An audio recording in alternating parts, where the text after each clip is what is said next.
कहते हैं स्थावर वृक्ष आदि जीव, कीमी हो, बकरी हो, पक्षी हो, मनुष्य हो, देवता हो, ये सभी लोग भगवान से बस एक ही प्रार्थना कर रहे हैं, हे परमात्मा मुझे मोक्ष देना।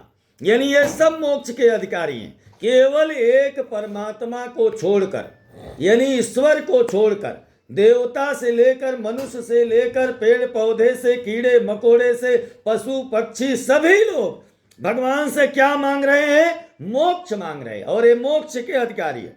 4 प्रकार के शरीर है धारण करने वाले जीव हैं, स्वद्वेज, अंडज, अद्भुज, जरायुज।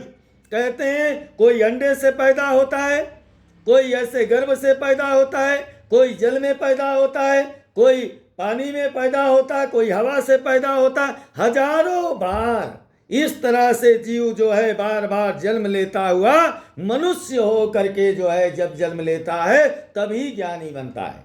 यानी कीड़े मकोड़े पशु पक्षी मछली जानवर पेड़ पालो पहाड़ पर्वत इन सब के योनियों में आएगा तो उसे कोई ज्ञान नहीं रहता है। सिर्फ ज्ञान कहाँ होगा? जब वह मनुष्य जन्म पाएगा। मनुष्य जन्म पाएगा तभी नारायण उसको ज्ञान के लिए विवेक देंगे, तब उसके अंदर ज्ञान आएगा। कहते हैं 84 लाख योनियों में शरीरधारियों को मनुष्य शरीर के बिना अन्य किसी शरीर में तत्व ज्ञान यानी वह परमात्मा को जानने का ज्ञान अन्य में नहीं है। सिर्फ मनुष्य के अंदर तत्व ज्ञान को प्राप्ति कहते नहीं होगी जब तक वह मनुष्य नहीं बनेगा। इस जगत में अनंत जन्मों को धारण करते करते जब किसी जीव के भी पूर्ण उदय हो जाएंगे तो वह जीव यानी चाहे वह हाथी हो, घोड़ा हो, कुत्ता हो, बिल्ली हो, गधा हो, चूहा हो, बिल्ली हो, जो भी जीव हैं ये अनंत बार जन्म को धारण करते करते ये जीव भी मनुष्य जन्म धारण कर लेते हैं। इनका भी जब पुण्य बढ़ जाता है ते भी मनुष्य जन्म धारण कर लेते हैं। सोपानम भूत मोक्षस्य मनुष्यम प्राप्य दुर्लभम। अत्यंत दुर्लभ मोक्ष की सीढ़ी रूपी मनुष्य जन्म पा करके यदि अपने आत्मा का उद्धार या मनुष्य नहीं करता तो हे गरुण उससे बढ़ करके अन्य कोई पापी संसार में नहीं।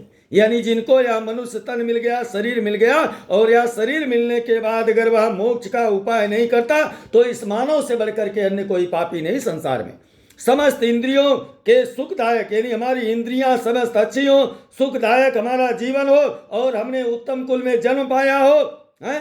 कहते उत्तम कुल में जन्म मनुष्य जन्म को पा करके जिसने अपने आत्मा के कल्याण के लिए कार्य नहीं किया वह ब्रह्म घातक भागी यानी ब्रह्म दोष का भागी होता है। जैसे कोई ब्रह्म हत्या कर ले इतना बड़ा दोष उसको लग जाता है।